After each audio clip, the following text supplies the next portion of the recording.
friends, welcome back to Farm Girl Diaries. My name is Caitlin and it is an incredibly rainy day outside.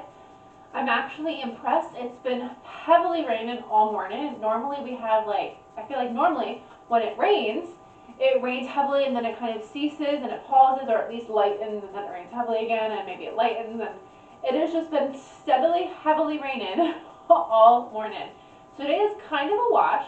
But I thought it would be a day like this where you're kind of stuck inside and it's gross and rainy outside. It's a great day to spend 10 minutes to make some pre-mixed cake mixes or dessert mixes. So I already have a whole bunch of dessert mixes. We are restocking and we are adding to what I currently have. So what I already have is we did this together, I don't even know when, a couple of months ago we did this. I made a snickerdoodle mix. Snickerdoodles are one of my favorite cookies. And they have these mixes at the store and they're so convenient. And that's why people buy them, because they're so convenient. But if you just take 5-10 minutes here and there, I have everything out that I need for my mixes. Flour, chocolate chips, sugar, brown sugar, salt, baking soda, and baking powder. And I can put together the vast majority of my things. I did realize I did forget cocoa powder. So let me grab cocoa powder and then I'll tell you what all I got. Okay, I got my cocoa powder. So far I currently have, like I said, I have snickerdoodle mix. And I'll give you the ingredients in case you decide to do this yourself. So this is obviously just the dry ingredients. And this is 2 3/4 cup flour, 2 teaspoons cream of tartar, 1 teaspoon baking soda, 1/2 teaspoon salt, and 1.5 cup sugar. So that's what I have in the jar.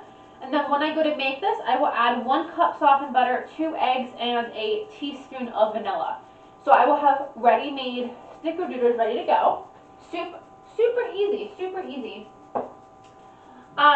I also have a spice cake mix, and I actually need to look up. We, I believe, did this together.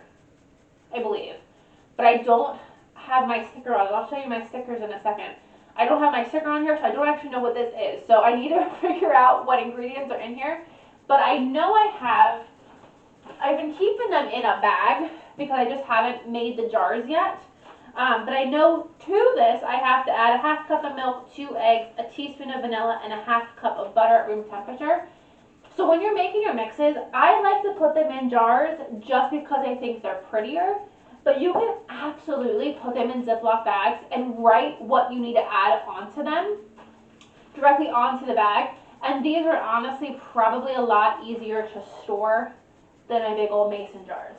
However, I am all about how pretty something is. So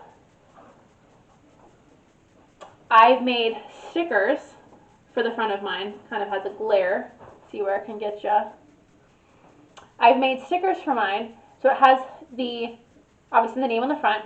And on the back it has the dry ingredients and then the wet ingredients. So all I have to do is pull this jar. And so you're going to see I am filling up my white cake mix because I'm completely out. So all I need to do is look at the back of the jar for the dry and the wet ingredient list, and it makes life super easy. Now, when it comes to baking time, if you make your own stickers, you can obviously add on the directions, the baking time, anything like that. I just kind of throw it in the oven. I keep an eye on it, and it's fine. I've been doing this long enough. I'm fine. But what I do is I just make, and you can see I need to add these to my chocolate cake mix. So here is the label for the chocolate cake mix, and then here is the sticker that I'm going to put on the back. So all I do to make my stickers is I use packing tape. So I print everything out, make it pretty because I like the pretty. So what you do is you get a piece of parchment paper, you put packing tape down directly onto the parchment paper in the size of your label here. So I will lay packing tape so that when I lay this sticker on that packing tape, there's packing tape all around the sticker. And then you cover up the whole sticker with more packing tape, and then you cut it out into the shape of this design. And what has happened when you peel back the packing tape, you've made a sticker. So it's actually super easy. It takes a little bit of time, but it's actually super easy. And I put them directly on the jars and they don't come off. Now I don't have a dishwasher, but I do completely cover the sticker so that's basically waterproof. And then these have gone into my sink, like fully been immersed into my sink, and they've come out just fine. So that's what I prefer. And then when I have it in my pantry, I just see like these little labels, and I think that's pretty. Necessary? No. Pretty? Yes. And sometimes that's all you need in life. So, in addition to the snickerdoodle and spice cake mix, in addition to the snickerdoodle and spice cake mix, we also have, I'm just going to bring you close, I think this is so pretty. Look at this cornbread mix. Look at those different colors. My glare is terrible. I say this every time I try to make a video. My kitchen is not set up for videos. But like, look at how pretty that is. I just love how pretty this guy is.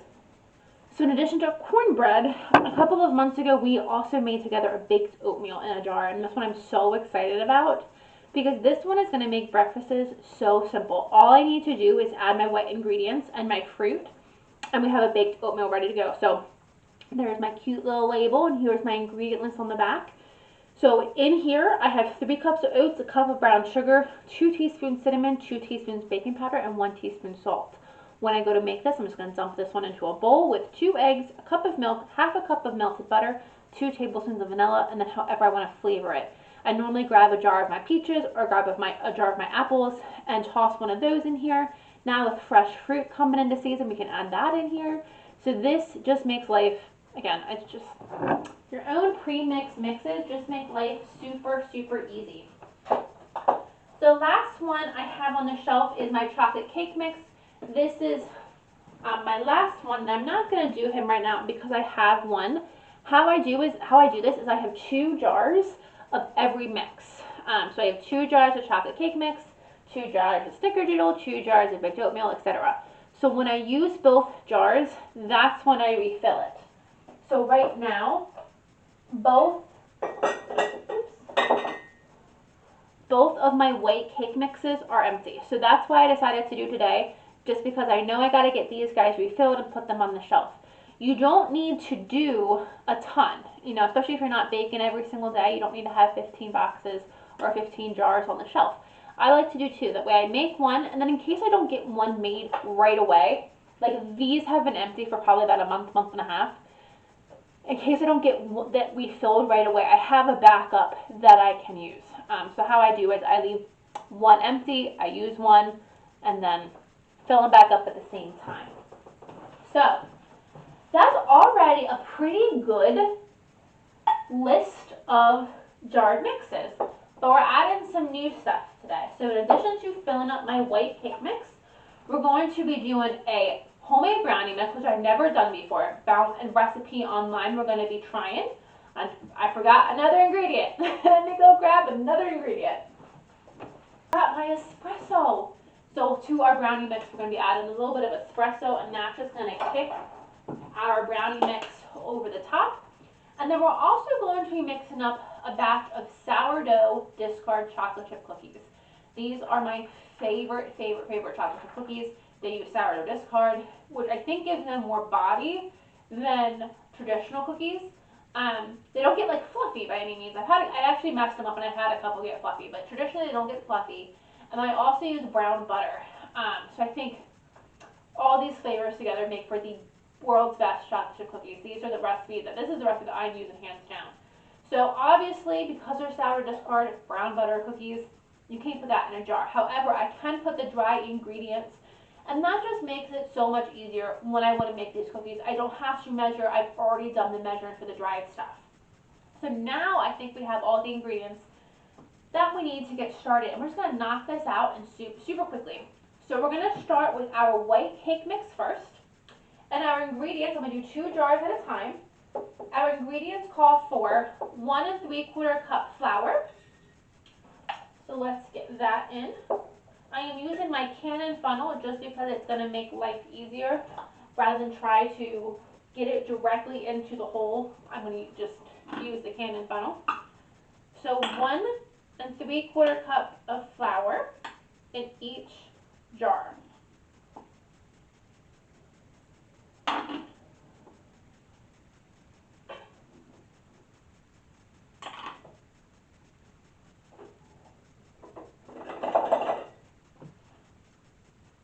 Next, we need 1 and equal parts, 1 3/4 cup of sugar.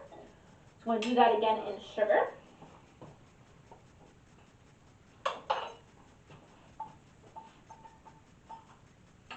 Oops.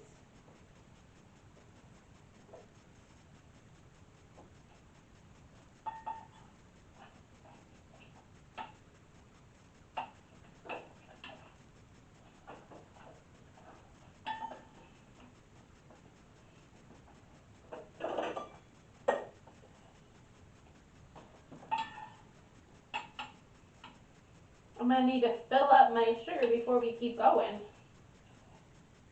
Okay. And with these, I don't always do it, but I do prefer to use a wide mouth, because you do get just a little bit more space in a wide mouth jar than perhaps in a regular mouth jar. So my jar is already pretty full, but we're almost done. I need 2 teaspoons of baking powder.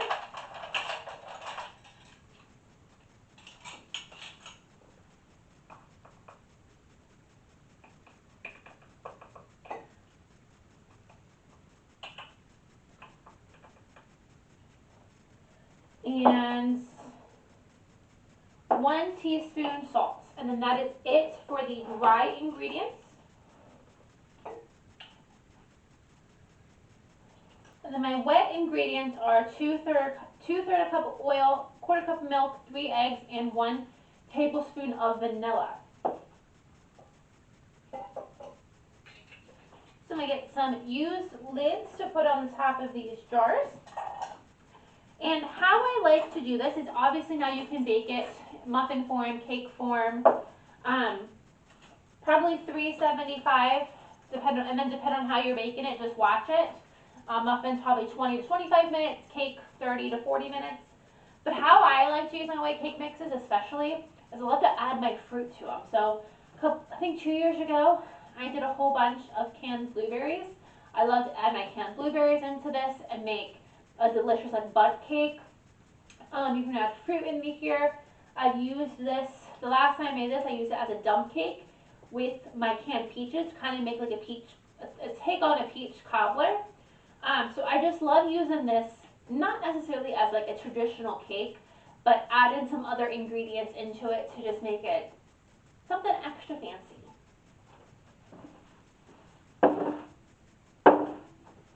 No. Okay, before we get started on the next recipe, I'm going to go downstairs and fill up my sugar because I know I'm going to need some more sugar. So I'll be right back. Okay, got my sugar filled up. So now we're going to move on to the brownie mix.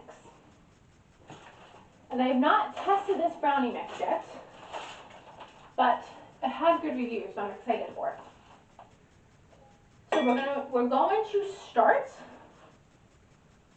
if I can find my measuring cup, here we go, with 1 1/4 cup of sugar.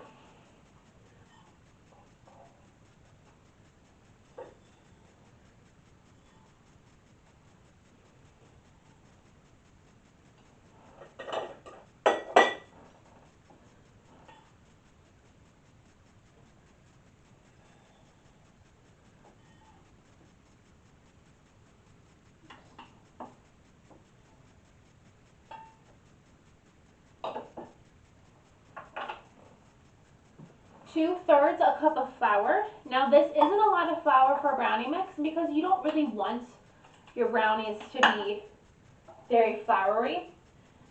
This just helps so they're not very dense. This is basically the difference between brownies and fudge. Just a little bit of flour to help with denseness.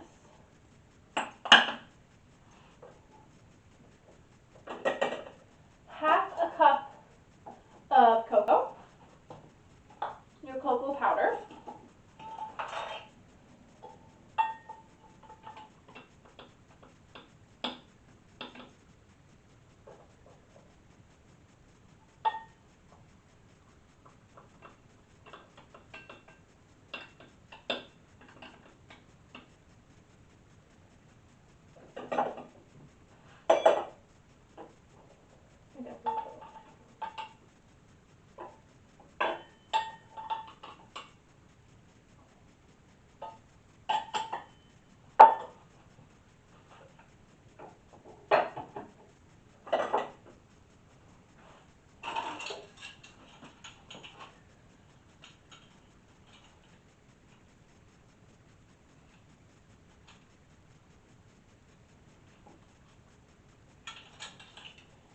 we need 1/8 of a teaspoon of powder.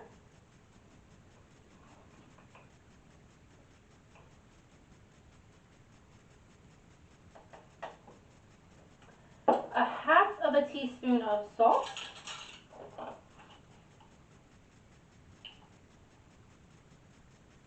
And then I am going to do just shy of a teaspoon of my espresso.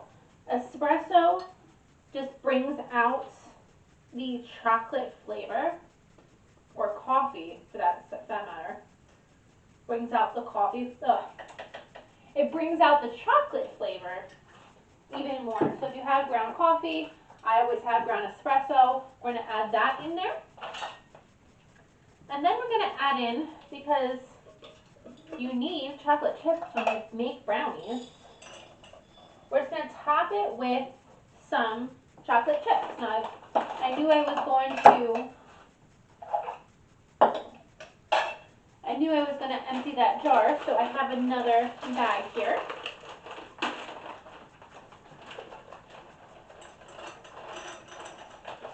I'm just going to top, and this would essentially make the jar even a little bit prettier.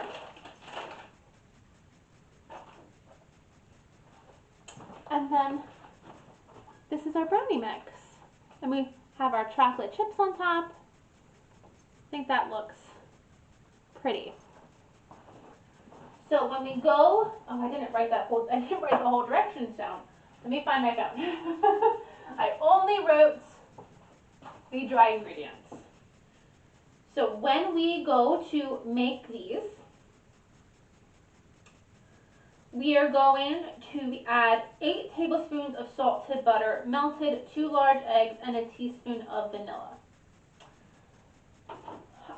You also could add, for all of these things, if they call for powdered milk, or they call for milk, you could add in powdered milk. If they call for eggs, you could absolutely add in freeze-dried eggs. I have an emergency stash of freeze-dried eggs, but I'm not worried about adding them in here.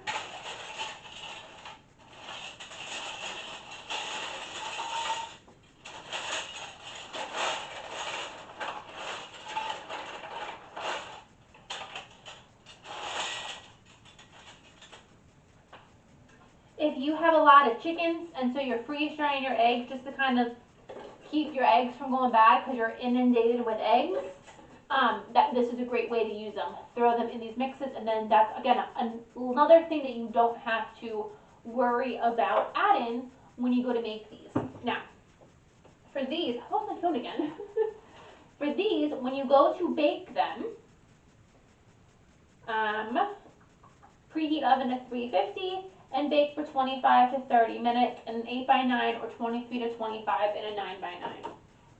So, brownie mixes done. How fast was that?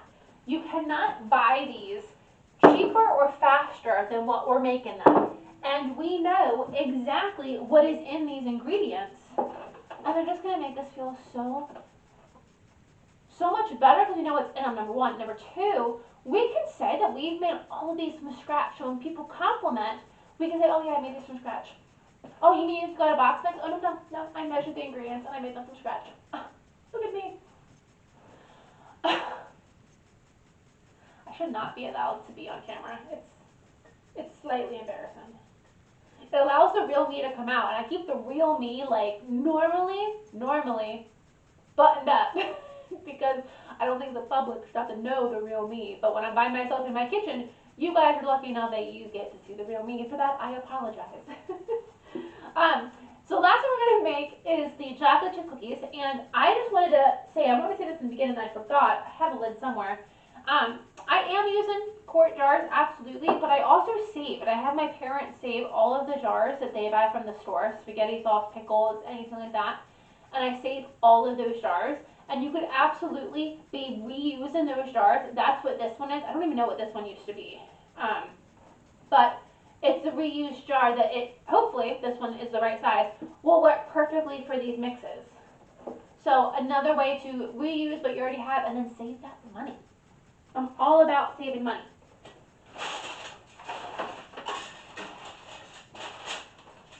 Now, because this one is a sourdough recipe, we do have to use our scale.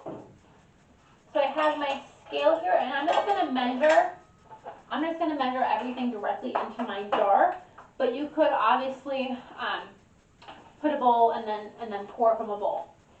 So we are gonna see if it fits in this jar.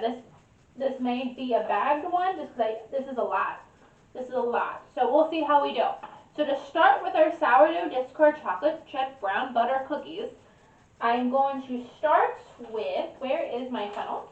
Funnel. Oh, funnel, there you are. Thank you.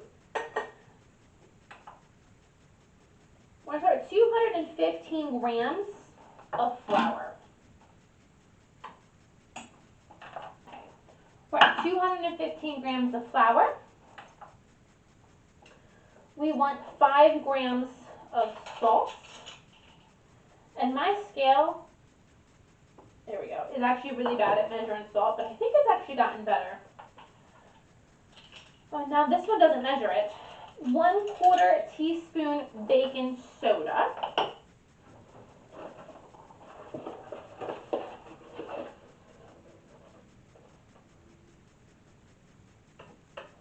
And 1/2 teaspoon baking powder. Okay, and that is it for the dry ingredients. I think that actually probably maybe could have fit in a pint jar. Oh wait, no, we need sugar. Huh, just kidding. We need sugar. I'm like, that doesn't seem like enough ingredients. 100 grams of white sugar.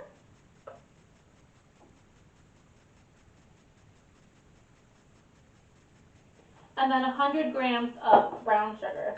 And this is another reason why I really love this recipe, because I do love the mix of brown sugar. Not all chocolate chip recipes use brown sugar, and in my opinion they should. I think brown sugar just gives such a roundness to everything, but especially to chocolate chip cookies. Okay, so the bad thing with this one, okay, we're gonna do the second jar. I don't have any room in this jar for chocolate chips, so that jar may be too small. Let's do the same thing in a regular quart jar and see if I have room to add my chocolate chips. It fit easily in my quart jar, so I'm gonna have to transfer this one into my quart jar. That's okay. So it's gonna get mixed in the jar, and that's also okay. So we'll save this jar for something else.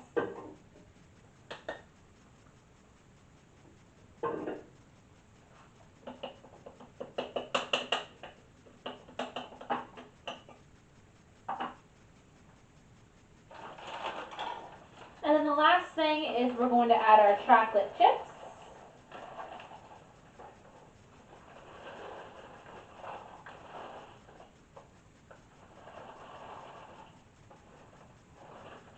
And it's hard to know, it says 340 grams of chocolate chips. It's hard to know, I think, how many chocolate chips you actually need for the cookie mix. So I have emptied that bag, which is all but topped the jars. I do love them when they're layered like this, more so than when I've mixed them like this.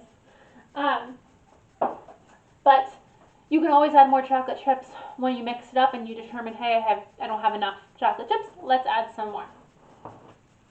So, chocolate chips ready to go. So for this recipe, this actually has a few more ingredients, so my sticker on the back of these jars will be longer. So to this, we need an egg, 125 grams of sourdough discard, 5 grams of vanilla, 1 stick of butter, and then I added 1 nice splash of maple syrup. Because again, I just think it goes so well in here. So you mix all the dry ingredients and set aside. So we already have that done. That's step 1. Done. Look at us go. Then you want to mix your egg, your vanilla, your starter, and then set that aside. In a pot, brown your butter. Temper the eggs. It's definitely important to temper your eggs and combine that with the butter. and then add your dry ingredients. You want to put it in the fridge for at least 2 hours or overnight, and I found that this lets the butter cool completely, which results when you bake it into a better cookie. And then you scoop the dough into bowls and bake for 15 minutes at 375. So, we got, I think, the hardest part of all of these things we got done. So, I am proud of us. It was a successful day. It was less than half an hour from start to finish, and that included refilling my sugar and explaining all of what I already have so far, and kind of going down the rabbit hole of here's why you should do this, and this is why it is awesome. I'm just gonna go ahead and get lids on everything, get everything put away. So we have 6 new mixes, 3 different types of mixes ready to go in our pantry. I need to make the stickers for them, and then they'll be good to go. So thank you guys for joining me. I hope you try this. If you have any ideas for any other mixes that we can do, if you have any other ideas for any other mixes that we can do, please let me know. I'm always looking for different ways to do different mixes or make life simpler. I'm debating, I have a recipe for a biscuit cake mix or a biscuit mix in a jar, but is that I think that's the same thing as Bisquick. And I always have Bisquick, so I think that's the same thing. I need to do research on that. That's the only other one I have in my arsenal right now. So if you know of any, make sure you drop them below. And thank you guys for joining me, and I'll see you on the next video.